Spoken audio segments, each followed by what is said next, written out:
সরকারের সঙ্গে আলোচনা করি এই প্রত্যাবাসন প্রক্রিয়া শুরু করা সম্ভব। সেই আলোচনা আমরা একই সমান্তরালে চালু করেছি, আলোচনা চলছে। আমাদেরকে আরাকান আর্মি সুস্পষ্টভাবে বলেছে যে রোহিঙ্গাদের ফেরত নেওয়াটা তাদের একটা প্রিন্সিপাল পজিশন। একই কথা আমাদেরকে মায়ানমার সরকারও উল্লেখ করেছে।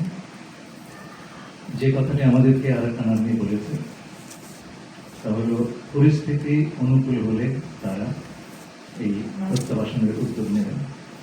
আপনারা জানেন আরাকানের যুদ্ধাবস্থা এখনো নিরসন হয়নি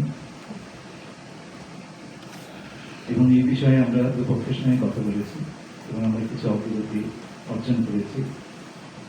একই সঙ্গে আমরা দেখেছি মায়ানমারে বিশেষ করে রাখাইন অঞ্চলে এক ব্যাপক খাদ্যাভাব, ওষুধের অভাব এবং এবং ইউএনডিপি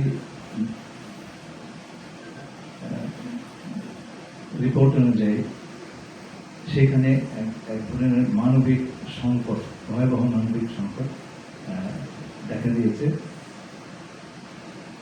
আমাদের একটা আশঙ্কা হচ্ছে এই অবস্থাতে খাবার না পেয়ে, ওষুধ না পেয়ে লোকজন চলে আসতে পারে, বিশেষ করে রোহিঙ্গারা যারা সবচেয়ে ভালনারেবল অবস্থায় আছেন, তাদেরই আবার চলে আসার প্রবণতা বেশি হতে পারে। আমরা ইতিমধ্যে 12 লক্ষ রোহিঙ্গার ভার বহন করছি প্রায় 8 বছর ধরে।